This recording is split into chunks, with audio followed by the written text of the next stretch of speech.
All right, before I just call my next guest up, I've just seen a sign. Can you just hold that sign up for me, please? 35 years as a registered nurse, and she just wants her job back. All the nurses, it's a disgrace.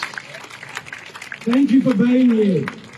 Now, 2.5 years ago, a certain politician was part of a Liberal Party, and he stood alone as he pulled this out, and he fronted up to media shows such as the one that this one runs, and they mocked him, they ridiculed him, they heckled him, they laughed at him, but he still stood firm, and he attended every single protest, every single rally, and he's still here now, fighting, trying to speak the truth. Ladies and gentlemen, Mr. Craig Kelly.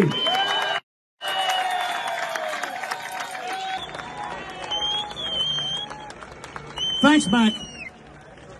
But firstly, my name is Craig Kelly, and my pronouns are awake, free, and unvaxxed.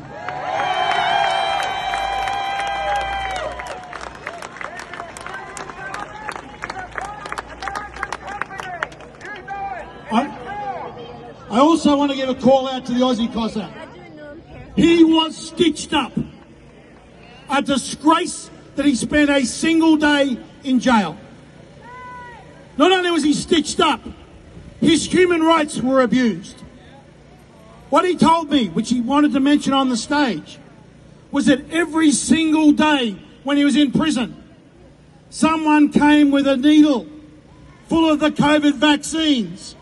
And they said, unless you inject yourself, you will not see your wife, you will not see your family, you will not see your friends.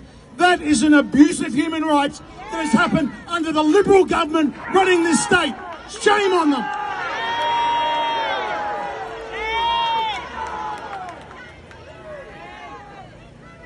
It is unbelievable, as a former Liberal politician, that the Liberal Party would do that to citizens of this country and of this state.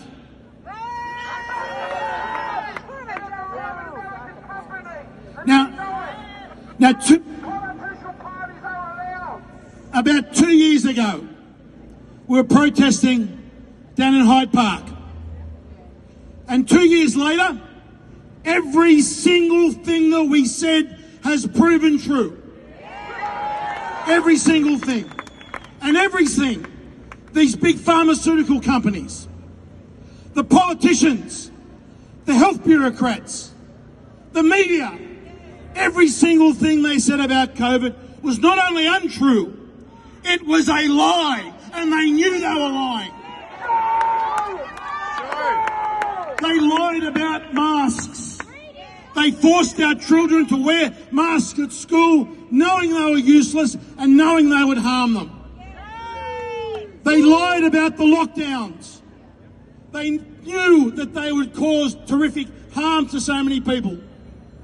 They lied about the effectiveness of early treatments, which they knew would save lives. They lied about the vaccines. They told us they were safe and they were effective, and they knew that was a lie. They knew that was untrue. They told us that it was a pandemic of the unvaccinated, but we know they lied. Have a look.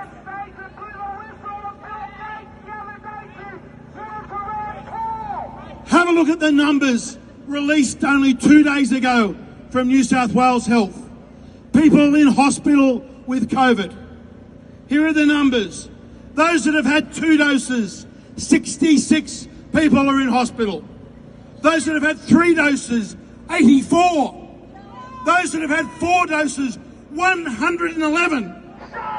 And those that are vaccine free, just 2 people.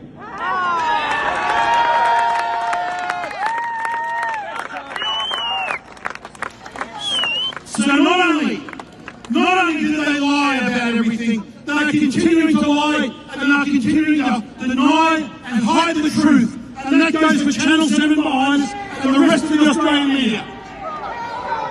We have in this country at the moment the first 5 months of this country, record excess mortality. There are 10,000 more Australians than normal that died in the first month of this year than died in past years. That is 500 Australians every week that are dying from unexplained deaths. That is the same. Just imagine if a fully loaded 747 or A380 went down every week and we lost 500 lives. It would be on the front pages of every paper. And yet these people behind us, Channel 7, are completely silent about the excess deaths.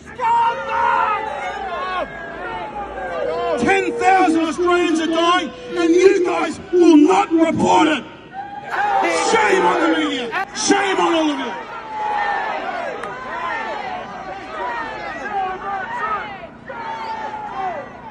Well, I tell you what, we are not giving up the fight as long as there is one nurse, as long as there is one Australian that cannot go back to their work because they have made a personal decision to be vaccine free. We are going to continue this fight. And we've already had successes already.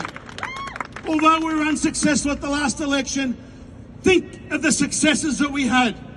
It wasn't that long ago that you couldn't go into David Jones or Myers unless you showed your vaccine passport, that you couldn't cross a state border without a vaccine passport, that you couldn't go and get a cup of coffee or get a haircut without a vaccine passport.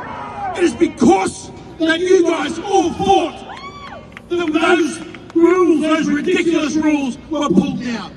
And we're going to continue to fight. One final announcement. We have the New South Wales election coming up in March next year. I will be running at that election in the upper house for New South Wales. We're going to keep these bastards not only honest, we're going to hold these bastards accountable. That is what we're going to do. And we're going to keep fighting every single day.